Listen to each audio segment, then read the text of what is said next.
E se eu dissesse que um texto com 170 anos, o Manifesto Comunista, é talvez mais relevante hoje do que na altura em que foi escrito? Parece estranho, não é? Mas é exatamente essa a provocação do filósofo Slavoj Žižek. Num mundo onde o capitalismo parece ser a única regra do jogo, vamos tentar perceber porque é que este documento antigo ainda faz tanto barulho e de maneiras que nem imaginamos. Olha, esta anedota da antiga União Soviética é perfeita para ilustrar o nosso dilema.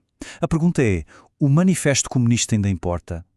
A resposta é, bem, é tipo da piada. Em princípio, sim, mas a coisa é bem mais complicada. É um sim e um não, tudo ao mesmo tempo. Bora lá tentar desvendar este quebra-cabeças. E a primeira grande contradição é esta: o fim do capitalismo, anunciado por quem? Pelos seus maiores campeões. É isso mesmo. Pessoas como o Zuckerberg e o Elon Musk andam a dizer que o sistema, tal como o conhecemos, já era. Está com os dias contados. O que é que se passa aqui? O que é que está por trás disto tudo? Pois, mas calma, há aqui um truque. Este fim do mundo capitalista que eles anunciam, na verdade, é uma espécie de ilusão. É uma mudança só à superfície. Sabem, tudo é pensado para que, no fundo, a estrutura de poder não mude nada.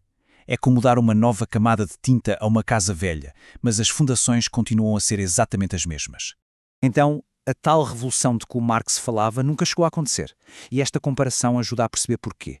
Aquele proletariado que ele descreveu, sabem, aquela grande maioria unida, explorada, isso simplesmente já não existe da mesma forma. Hoje, o mundo do trabalho é super fragmentado, precário. E reparem nisto, muitas vezes, quem mais precisa não é necessariamente quem está a produzir a riqueza. Basicamente, o herói da história de Marx desapareceu do mapa. Mas é aqui que a coisa fica irónica.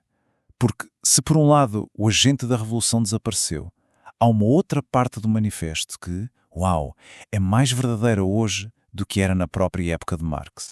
Tudo que é sólido se desmancha no ar. Esta frase é talvez a mais famosa do manifesto, e por um bom motivo. Ela capta na perfeição a essência do capitalismo global. Pensem nisso, é uma força que simplesmente não consegue parar quieta. Está sempre a transformar tudo à sua volta. A forma como produzimos, as nossas relações sociais, até quem nós somos. É absolutamente incrível. Há 170 anos o Marx estava a descrever o nosso mundo. A interdependência global está lá. A cultura a virar mercadoria também. A ideia de que as identidades já não são fixas? Sim, parece mesmo que ele pegou numa máquina do tempo e veio ler as manchetes de hoje. Só que o capitalismo não se limita a destruir as velhas tradições, os velhos fantasmas. Não, ele cria os seus próprios fantasmas, novos e bem modernos. Um exemplo clássico é o fetichismo da mercadoria. Na nossa era digital, isto é levado ao extremo. Objetos, apps, dados ganham uma espécie de poder mágico sobre nós, a ditar o que desejamos, como nos comportamos. E é este poder quase fantasmagórico que está no centro da próxima grande mudança. E isso leva-nos direitinhos a uma mudança fundamental no capitalismo de hoje. Estamos a assistir a uma transição da produção para a renda. Ou seja, de fazer coisas para simplesmente ser dono de coisas. Ok, vamos simplificar. Antigamente, no capitalismo clássico, a lógica era: dinheiro compra uma mercadoria para depois a vender por mais dinheiro. Havia produção no meio. Hoje, no capitalismo financiarizado, a coisa é diferente. O capital salta essa etapa. É simplesmente dinheiro a gerar mais dinheiro, diretamente. Como? Através da especulação financeira. É isto que o Marx chamou de capital fictício. O nome diz tudo, não é?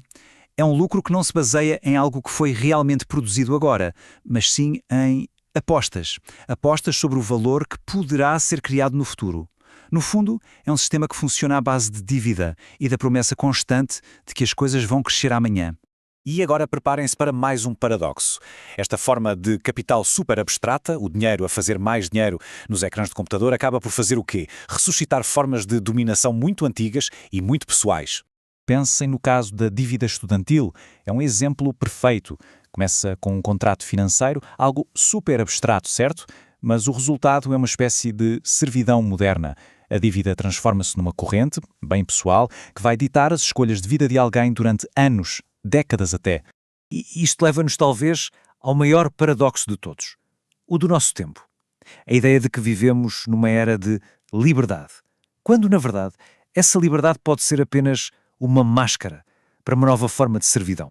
A promessa é muito sedutora, não é? Ser o teu próprio patrão, tem um horário flexível, reinventa-te. Mas qual é a realidade para muita gente?